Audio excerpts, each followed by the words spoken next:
Assalamualaikum warahmatullahi wabarakatuh. Kami dari kelompok 8 kelas PKB 2022 akan menjelaskan hasil diskusi kami mengenai statistika sebagai tools of science. Sebelumnya, di sini ada 3 anggota. Yang pertama ada saya, Nawaisioniningrum dengan NIM akhir 048. Kemudian ada Rizky Alicia Miranti dengan NIM akhir 054. Mohon maaf ada kesalahan penulisan. Kemudian yang terakhir ada Sonya Elvana dengan NIM akhir 095. Untuk yang pertama, definisi statistika menurut Sugiono tahun 2014 dalam Kamus Bahasa Inggris, kata statistik dan kata statistik mempunyai arti yang berbeda. Statistik mempunyai arti ilmu statistik, sedangkan kata statistik diartikan sebagai sampel.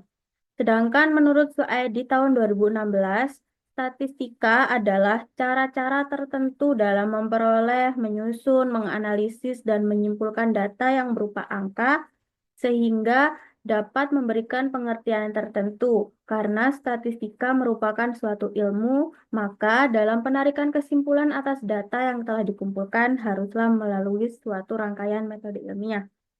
Adapun menurut Buyung tahun 2023 yang menjelaskan bahwa langkah yang ditempuh dalam logika induktif menggunakan statistika adalah observasi dan eksperimen, memunculkan hipotesis ilmiah, verifikasi dan pengukuran sebuah teori dan hukum ilmiah. Selanjutnya, Berikut ada kelebihan statistika sebagai tools of science. Yang pertama, pengambilan keputusan berbasis data. Pengambilan keputusan berbasis data ini memungkinkan statistika penelitian untuk membuat keputusan yang lebih baik, sehingga penilaian lebih objektif berdasarkan data yang terukur, bukan hanya asumsi atau pendapat pribadi.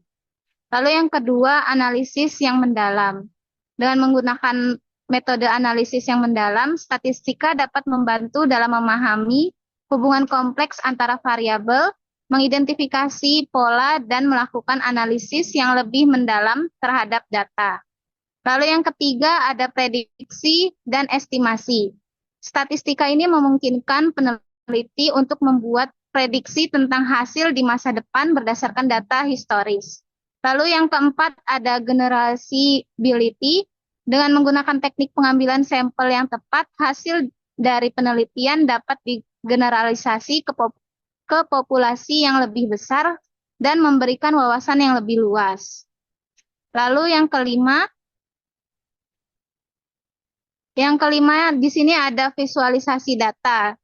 Statistika ini menyediakan berbagai metode visualisasi seperti grafik dan diagram yang dapat membantu dalam menyajikan data dengan cara yang mudah dipahami sehingga memudahkan komunikasi hasil penelitian. Lalu yang keenam ada uji hipotesis. Statistika ini memungkinkan peneliti untuk menguji hipotesis dan menentukan apakah hasil yang diperoleh signifikan secara statistik dan membantu dalam mengambil keputusan ilmiah. Lalu yang ketujuh ada identifikasi outlier. Metode ini dapat membantu dalam mengidentifikasi data yang tidak biasa atau outlier yang dapat memberikan wawasan tambahan atau menunjukkan kesalahan dalam pengumpulan data. Lalu yang kedelapan ada replikasi dan validasi. Dengan pendekatan statistik, peneliti dapat diulang dengan validasi oleh peneliti lain dan meningkatkan keandalan dan kredibilitas temuan ilmiah. Selanjutnya, yang kesembilan ada analisis multivariat. Statistika memungkinkan analisis terhadap banyak variabel secara bersamaan dan yang paling terpenting dalam penelitian kompleks di berbagai bidang seperti psikologi, ekonomi, dan ilmu kesehatan. Lalu yang terakhir ada pengembangan teori. Dengan melalui analisis data, statistika dapat membantu dalam pengembangan dan pengujian teori-teori ilmiah serta memberikan dasar empiris untuk konsep-konsep yang baru.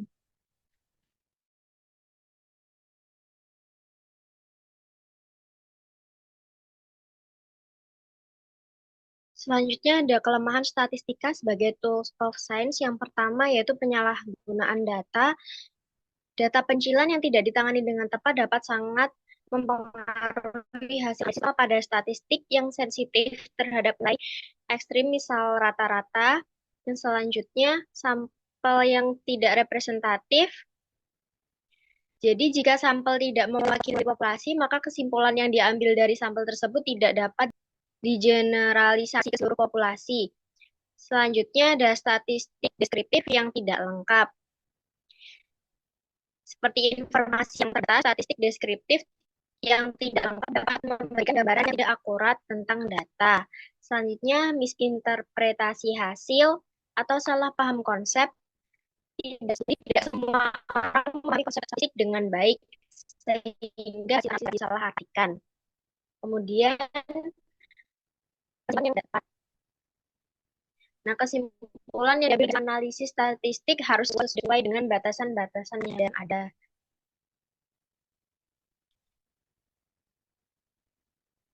Selanjutnya, solusi untuk menghadapi kelemahan statistika sebagai tools of science agar tidak disalahgunakan, maka yang pertama yaitu langkah edukasi berupa memasukkan mata kuliah filosofi keilmuan dalam kurikulum pembelajaran. Lalu sosialisasi pentingnya integritas dalam penggunaan ilmu statistika. Memperbanyak forum ilmiah untuk mengkaji dan mengingatkan kembali terkait filosofi keilmuan statistika. Dan mempublikasikan berbagai artikel edukatif terkait filosofi keilmuan statistika dari berbagai aspek positif agar dapat dikonsumsi publik dan mencerdaskan masyarakat. Untuk yang selanjutnya adalah contoh statistika dalam materi kimia. Yang pertama ada kromatografi dan statistik multivariat, yang mana menggunakan analisis multivariat seperti PCA untuk mengolah data kromatografi gas atau cair dalam memisahkan dan mengidentifikasi senyawa kimia. Yang kedua ada analisis regresi, yang menggunakan regresi linier untuk memodelkan hubungan antara konsentrasi bahan kimia dengan laju reaksi. Dalam eksperimen kimia, regresi membantu untuk memprediksi bagaimana variabel-variabel kimia mempengaruhi satu sama lain.